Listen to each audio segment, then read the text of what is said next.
Spain is one of the most visited countries on Earth, and it is easy to see why. Before you book anything, here is everything you actually need to know before you go. We are covering entry requirements, getting around, the best regions, safety, real costs, the best time to visit, and the mistakes first-timers keep making. From the boulevards of Barcelona to the hilltop palaces of Andalusia and the beaches of the Balearic Islands, Spain packs an enormous range of experiences into one country. Save this video before you start booking flights, because we are answering the questions people actually search before landing in Spain. Let us start with entry requirements. Spain sits inside the Schengen area, so once you clear passport control in any Schengen country, you can move freely across most of Europe on the same trip. As of 2026, most visa-exempt travelers, including Americans, Canadians, and Australians, are required to hold an ETIAS travel authorization before flying to Spain, which is separate from a visa and applied for entirely online. The ETIAS application takes minutes to complete and is typically approved within days, but apply well before your trip since delays do happen and it must be approved before you board. Visa-exempt stays are generally capped at 90 days within any 180-day period across the whole Schengen zone, not just Spain, so track your days carefully if you are visiting multiple countries. If you are staying longer, studying, or working, you will need a long-stay visa arranged in advance through a Spanish consulate, which can take weeks to process depending on your situation. Make sure your passport has at least 6 months of validity remaining beyond your planned departure date, a common requirement across the Schengen zone, and a frequent reason travelers get turned away at check-in. Travel insurance is not always mandatory for short tourist stays, but it is strongly recommended given the cost of medical care abroad, and some longer visa categories require proof of coverage as part of the application. Always check the official requirements close to your travel date, since entry rules for the Schengen zone have changed more than once in recent years and can shift again. If you plan to drive in Spain, an international driving permit alongside your home license is recommended, and required in some cases.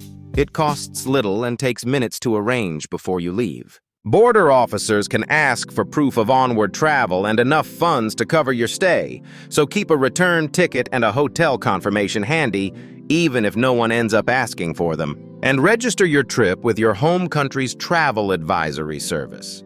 If one is available, it costs nothing and makes it far easier for anyone to reach you in the rare case of an emergency abroad. Most international visitors fly into Madrid Barajas or Barcelona El Prat, though budget carriers also serve regional airports like Valencia, Seville, and Malaga directly from other parts of Europe. Spain's high-speed AVE train network is one of the best in the world, connecting Madrid to Barcelona in under 3 hours and to Seville in under 2.5. Book train tickets in advance through the Renfe app or website. Prices rise sharply closer to departure, and early bookings can cost a fraction of last-minute fares on popular routes. Within cities, the metro and bus systems are efficient and affordable. Madrid and Barcelona especially have dense metro networks, making a rental car unnecessary and often a hassle in the city center. Renting a car makes far more sense outside the cities, for exploring the countryside of Andalusia, the wine regions of La Rioja, or the coastal towns of the Costa Brava at your own pace. Budget carriers like Ryanair and Vueling connect Spain to the rest of Europe cheaply, but they often fly into secondary airports farther from city centers, so factor that extra transfer time into your plans. Domestic flights within Spain exist, but rarely make sense compared to the AVE on routes like Madrid to Barcelona, once you count airport transfers and security time. Ferries connect the mainland to the Balearic Islands, Ibiza, Mallorca, and Menorca, and to Morocco from the southern coast, a scenic and often cheaper alternative to flying for shorter hops. And note that many rural train stations and regional connections run less frequently on Sundays and holidays, so double-check schedules before planning a day trip outside a major city. Toll roads connect most major cities and are fast, but not free. Budget a modest amount for tolls on any long-distance road trip, especially heading south toward Andalusia. If you are nervous about driving abroad, remember that Spanish highways are well-signed and well-maintained. The biggest adjustment for most visitors is simply the roundabouts and smaller town center streets. Barcelona is the obvious starting point for many visitors.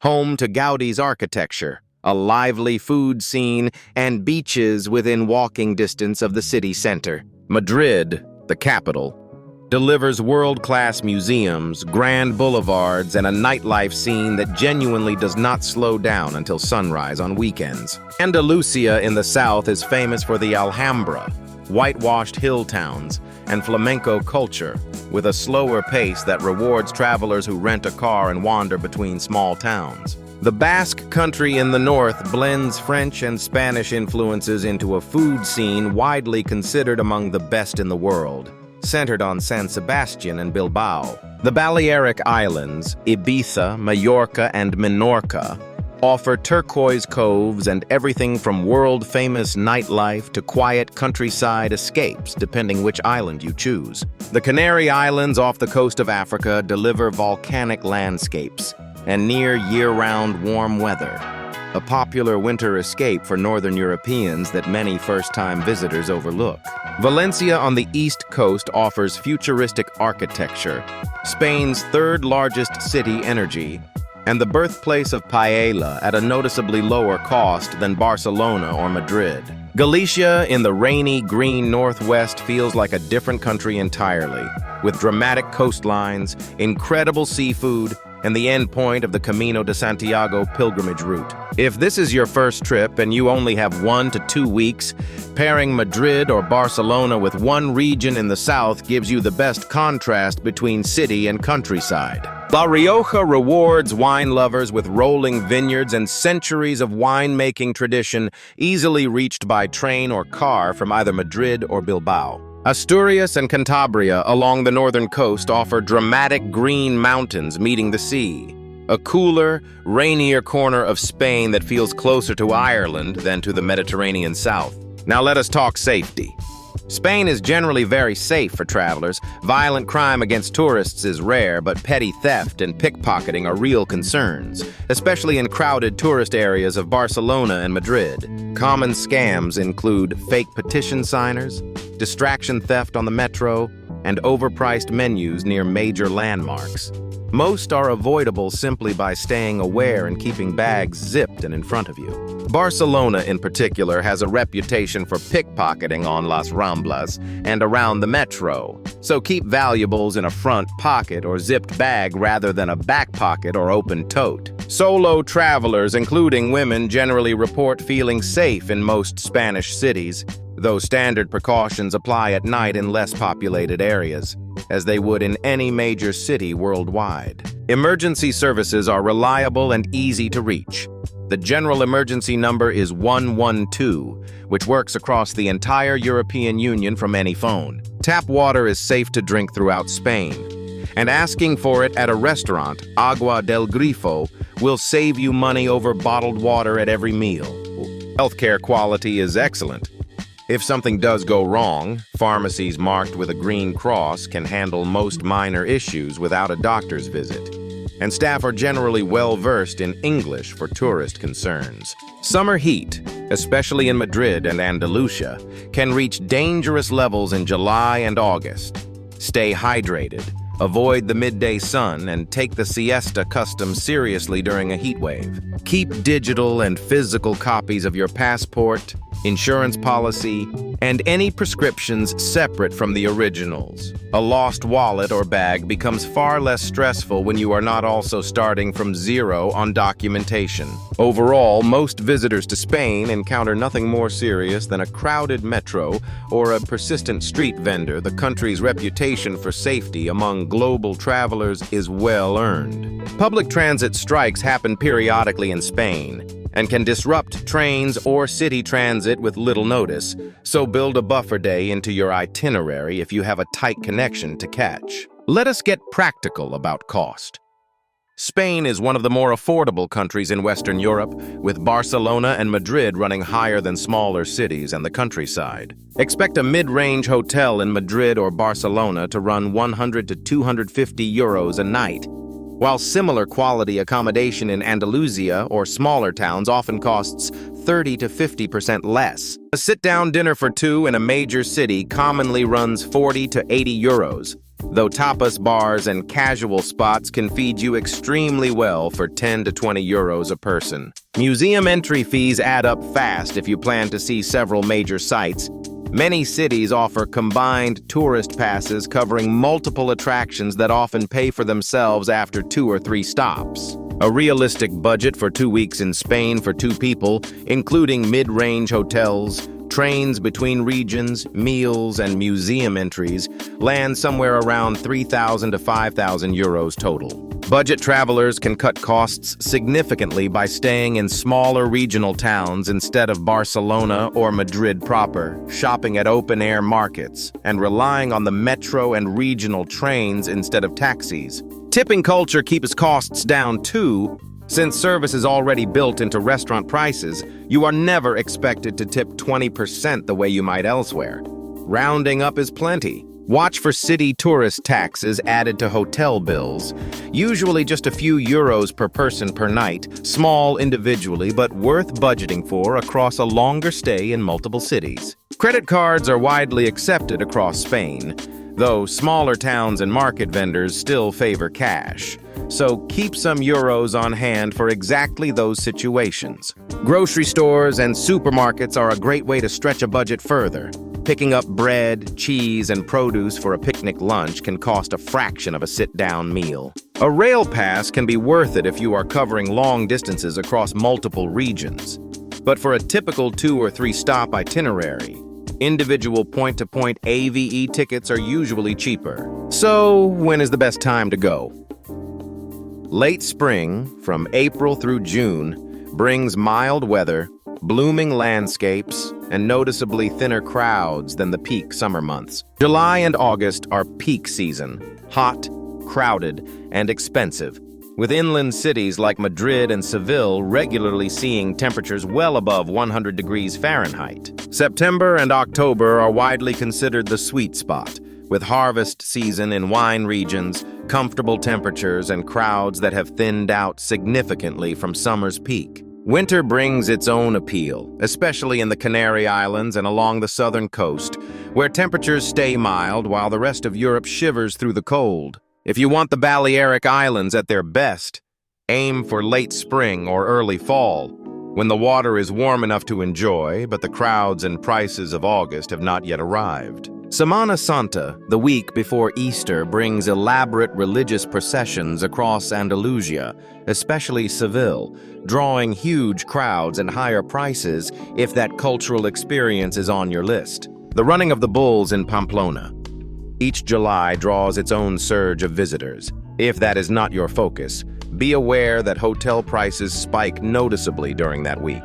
Whatever season you choose, book major museum tickets and popular restaurant reservations well in advance. Demand in Barcelona and Madrid rarely eases up even outside the busiest summer months. Ski season in the Pyrenees and Sierra Nevada runs roughly December through April, an overlooked option for travelers building a trip around winter sports rather than beaches. Whatever time of year you land, pack layers. Spain's weather shifts quickly between regions, and a sunny morning on the coast says very little about conditions inland that same day. La Tomatina, the giant tomato fight held each August in the small town of Bunol, has become its own bucket list travel event, drawing crowds from around the world for one chaotic afternoon. On to the must-sees, starting with the Sagrada Familia in Barcelona, Gaudi's still unfinished basilica, and one of the most distinctive buildings on the planet. The Alhambra in Granada delivers stunning Moorish architecture and gardens overlooking the city.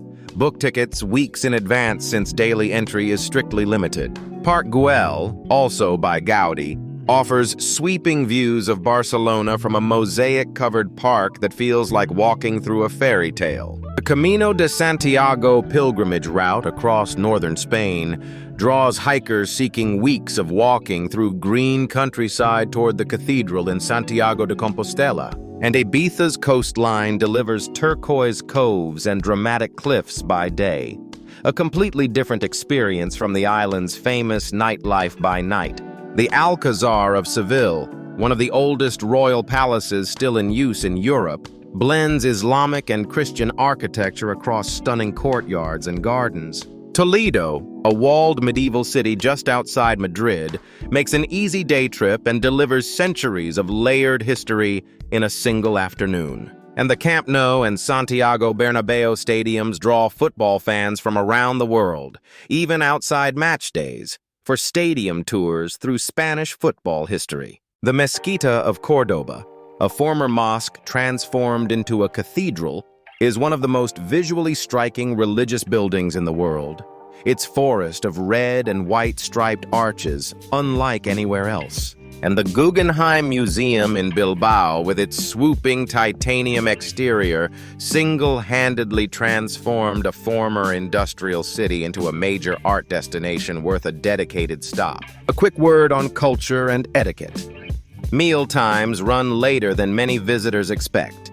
Lunch typically starts around 2, and dinner rarely begins before 9, with many kitchens closed entirely in between. The siesta tradition still shapes daily life in smaller towns. Many shops close in the early afternoon and reopen later. Plan errands and museum visits around this rhythm rather than fighting it. Tapas culture is meant for sharing and lingering. Ordering several small plates for the table is normal, and rushing through a meal is considered strange rather than efficient. Tipping is not expected the way it is in the United States, since service is typically included in the bill, though rounding up or leaving small change for good service is always appreciated. Greet people with a simple hola and buenas tardes before asking for anything. It is considered basic courtesy in Spain and genuinely changes how you are treated by shopkeepers and waitstaff. Wine and beer are treated as a normal part of a meal, rather than an indulgence. Ordering a glass with lunch draws no attention at all, unlike in many other countries. Nightlife starts far later than most visitors expect. Locals often do not head out until midnight, and clubs stay busy well past sunrise on weekends in cities like Madrid and Ibiza. And when visiting churches or religious sites, dress modestly, covering shoulders and knees. Many of Spain's most beautiful cathedrals are still active places of worship, not just tourist attractions. Coffee culture runs differently here too. Ordering a café con leche to sip slowly at a sidewalk table is completely normal. No one will rush you to free up the table and keep voices down in quieter restaurants and on public transit. Though Spanish social life is generally louder and more animated than in many other European countries, especially outdoors. Finally, the mistakes first-timers keep making. Number 1 is trying to see Barcelona, Madrid, and Andalusia in a single week. Spain rewards fewer stops explored properly over a rushed checklist. Number 2 is skipping train reservations until the last minute. Popular AVE routes sell out or spike in price well before departure during peak season. Number 3 is assuming August is a great time to visit smaller towns. Many family-run restaurants and shops close for weeks during the Spanish summer holiday period. Number 4 is showing up to dinner at 6 or 7, expecting a full restaurant experience. Most kitchens simply are not open yet at that hour outside tourist zones. And number 5 is skipping travel insurance and ETIAS approval until the week before departure.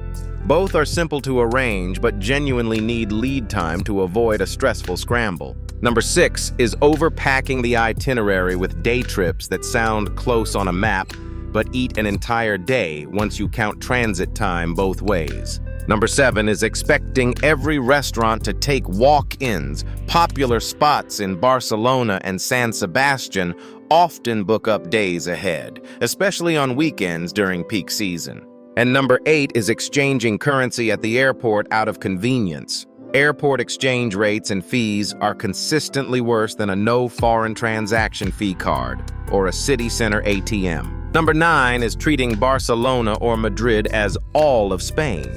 The big cities give you almost none of the countryside's slower pace, and skipping them entirely means missing the contrast that makes the trip memorable. And number 10 is forgetting that many museums and attractions close on Mondays. Always check specific closure days before building them into a tight itinerary. So who is Spain actually best for? If you love architecture, food, and cities that come alive late into the night, few countries deliver that energy as consistently across every region. Couples and honeymooners are drawn to the romance of Andalusia and the Balearic Islands, while food and wine lovers gravitate toward the Basque country, La Rioja, and the countryside beyond the capitals. Families with older kids do well here too. Castles, coastal towns, and hands-on history make for an educational trip that rarely feels like a lecture. Budget-conscious travelers can still make Spain work by leaning on regional trains, tapas bar meals, and free walking tours, though Barcelona and Madrid will always be the pricier stops on the itinerary. Nightlife seekers and younger travelers gravitate toward Ibiza, Barcelona, and Madrid, where the party genuinely does not start until most other countries have already gone to sleep. And if you are chasing your first trip to Europe, Spain's combination of iconic landmarks, reliable trains, and genuine diversity of scenery makes it one of the most complete single-country introductions on the continent. Solo travelers find an easy rhythm here too.